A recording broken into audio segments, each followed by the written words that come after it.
Começando com o doutor Adriano de Oliveira Martins, recuperação de empresa em crise, a efetividade da autofalência no caso de inviabilidade da recuperação. Está aqui a obra que está sendo lançada, né, futuramente. Aliás, a gente vai falar do lançamento, nós estamos lançando em primeira mão aqui no programa Conexão. O telespectador da TV Marília, ele tem alguns privilégios. E um desses é saber aí dessa obra que está sendo lançada agora pelo doutor Adriano de Oliveira Martins, que muito nos honra com sua presença aqui nesta noite no programa Conexão, comentando um pouco sobre esta obra. Aliás, doutor, a gente segue aqui, eu fui para o intervalo, a gente perguntando dessa questão das vantagens, né? Quais seriam as vantagens dessa questão da recuperação judicial? Perfeito, Marcos. Primeiro é importante ressaltar que depois de feito aquele diagnóstico completo da situação realmente da empresa, levantado toda a parte, né, estrutural, financeira, contábil, societária, depois de feito um diagnóstico minucioso, nós vamos analisar qual é o melhor remédio, tá? Lembrando que, primeiramente, nós temos que tentar gerar uma economia ao empresário e tentar se utilizar da reestruturação administrativa. É o primeiro passo e é o mais importante que tem que ser feito, né? Depois de identificado, dependendo o tipo de endividamento, os créditos, as classes dos créditos, dependendo do caso concreto, não é viável fazer uma reestruturação administrativa. Vai ter que fazer uma recuperação judicial, tá? E quais são as vantagens da recuperação judicial? Veja bem, primeiro, lembrando que precisa de uma equipe multidisciplinar para poder fazer essa parte de reestruturação, tá? Mesmo porque na parte da recuperação judicial vai ter que ser apresentado um plano, e esse plano tem que ser elaborado por uma equipe, tá? Uma equipe profissional para poder tornar viável realmente essa empresa, tá, Marcos? Então, veja, primeiramente, tem que ser elaborada uma petição inicial, vai ter que ser contratado um advogado para fazer uma petição inicial, tá? Nessa petição inicial vai demonstrar a situação da crise do empresário, tá? E lá no artigo 51 tem um rol de documentos que tem que ser juntado para poder entrar com essa ação de recuperação judicial. Ou seja, para você provar que você tem o direito a ela. Perfeitamente. Então, existem alguns requisitos obrigatórios, né? Tem os balanços patrimonial, a relação de credores, tá? Tá elencado lá no artigo 51. Se feita a petição inicial, elencados os documentos, você vai entrar com essa recuperação judicial. O juiz vai analisar os documentos, vai analisar a situação da crise. Se os documentos estiverem de acordo com o artigo 51, o juiz vai deferir o processamento da recuperação judicial. É diferente de deferir a recuperação judicial. Não. Vai definir o processamento da recuperação judicial. E qual é a primeira vantagem que nós observamos aí? Então, já com o deferimento do processamento da recuperação judicial, o juiz já determina que sejam suspensas todas as ações, todas as execuções, todas as cobranças que é contra a empresa, pelo prazo de 180 dias. Então, veja, popularmente falando, é um prazo para o empresário respirar, pensar num plano efetivo para a sua empresa se recuperar. 6 meses. 6 meses. 180 dias, né, é o prazo que todas as ações serão suspensas. Então, por exemplo, existem ações contra a empresa, reclamações trabalhistas, né, algumas execuções de credores em que alcançam os bens da empresa, penhorou os bens da empresa. Né? Então, o que a legislação fala? Suspende todos os processos, suspende todas as cobranças para que o empresário possa se organizar. E nesse prazo de 6 meses, automaticamente ele já consegue fazer um caixa. Por quê? Porque vai parar tudo, né? E vai fazer um plano para poder fazer uma proposta aos credores, propriamente dito, né? Então, essa é a primeira vantagem. A segunda vantagem, na hora de elaborar o plano para apresentar em juízo, que vai ser convocado os credores para discutir esse plano, nesse plano que a gente tem trabalhado muito, que a gente tem visto que é muito aceito também, tanto no judiciário quanto pelos credores, é o quê? É o deságio de crédito, o deságio, né, de 30% a 50% nesse plano, tá? Além do deságio de 30% a 50%, também é solicitado no plano a carência. Ó, eu consigo começar a pagar daqui 1 ano, eu consigo começar a pagar daqui 2 anos. Então, além do deságio, também se trabalha com muita carência na apresentação desse plano, tá? E uma outra vantagem também, além do deságio, é a forma de pagamento. Então, a forma de pagamento geralmente prevista nos planos é para pagar em 5 anos parcelado, para pagar em 10 anos parcelado.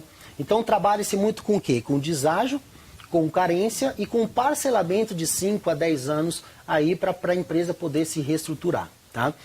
Mas é importante ressaltar que a lei fala que quando a empresa ela é viável, identificada uma crise econômica, uma crise financeira, que a empresa realmente é viável, aí sim, para evitar que alguns advogados entrem com ação só protelatória, só para protelar, né? Sabendo que a recuperação lá na frente vai ser revertida em falência. Então, mas aí você, quer dizer, o juiz, né, que vai receber essa petição, tal, é ele que vai fazer esse julgamento, é ele que vai entender se há ou não uma possibilidade de recuperação dessa empresa? Não, na verdade não. Na verdade, o juiz ele vai... Só ver documentação? Não, é não só ver documentação. O juiz ele tem o poder de analisar os documentos apresentados, a viabilidade junto com o administrador judicial, porque no processo de recuperação judicial vai ser nomeado um administrador judicial, que é um auxiliar do juiz para conduzir a recuperação, para analisar toda a parte contábil da empresa, para poder analisar os créditos realmente, se esses créditos são legítimos, né? E vai conduzir aí a recuperação juntamente com o juiz e juntamente com o Ministério Público. O Ministério Público também ele é intimado para dar pareceres, para poder servir como fiscal da lei, né?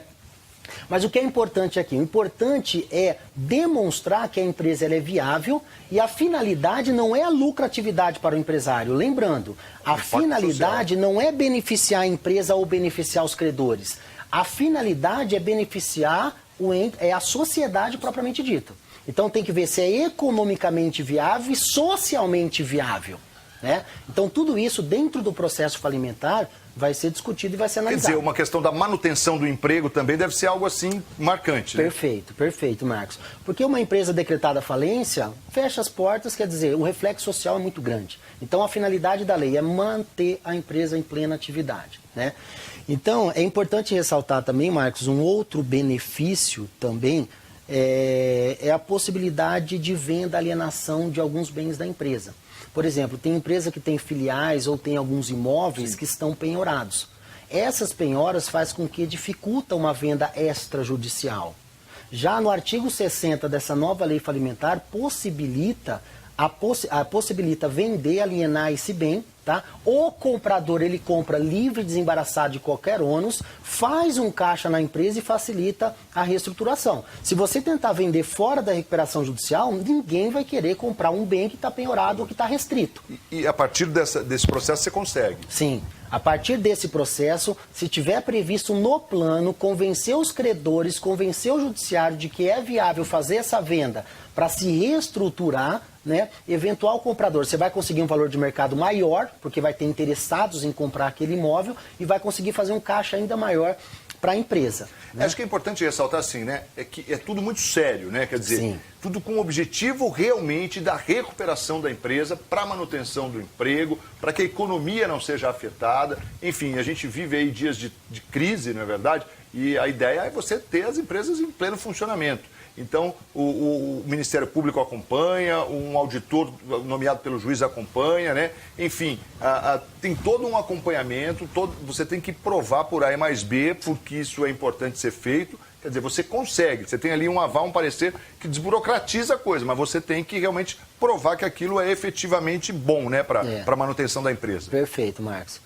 É importante ressaltar também que o plano de recuperação judicial que vai ser apresentado pelo empresário e por sua equipe multidisciplinar, ele vai ser levado em votação para os credores. Vai ser feita uma Assembleia Geral de Credores e quem vai acabar decidindo pela reestruturação da empresa vai ser os credores que vai analisar o plano, né?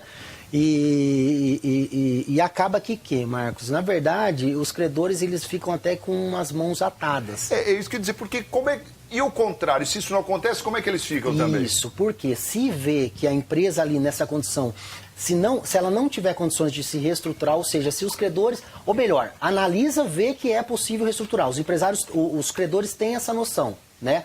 Porém, se eles não ajudar com a votação a favor desse plano, Quer dizer, a empresa vai ser decretada falência. A empresa ela vai se tornar inviável no plano do quê? Se não aceitar esse plano, não tem como eu me reestruturar. Se não tem como me reestruturar, eu vou fechar minhas portas. O que acontece? Geralmente, a maioria dos credores deixam de receber. O risco maior fica para os sem credores. Dúvida, né? sem Porque dúvida. o primeiro é o funcionário, essa coisa toda, né? Isso, porque nós iremos falar, depois da autofalência, que existe uma ordem, né? Geralmente, os funcionários acabam recebendo, mas a maioria dos demais credores, que a maioria que é o banco, geralmente, ele acaba não recebendo. Né? Então, quer dizer, por isso, numa eventual assembleia, ele acaba sendo favorável. Facilitando e todo mundo sai ganhando. Desde que também veja que realmente há essa viabilidade, né? Sim, que perfeito, dá para acreditar. E talvez esse seja até já um parâmetro para que a justiça conceda também, né? Sim, também, perfeito. E sempre que é a questão do acordo, né?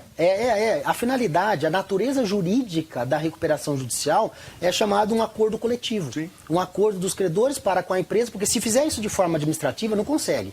Como é que você vai chamar N bancos, né? E geralmente a maioria das recuperações judiciais, nós estamos falando aí de coisa de 10, 15, 20, 25 milhões, 30 milhões, né? Porque uma empresa aí de médio porte, a dívida dela chega em torno disso, né? E a maioria é a instituição bancária, impostos, poucos credores trabalhistas, mas também eles entram na parte da recuperação, tá? O próprio governo muitas vezes é credor, né? Sim. Sim. E o governo também participa de uma Então, eventual... ótima pergunta. Os créditos tributários, que são os impostos estaduais, federais e municipais, eles são excluídos da recuperação judicial.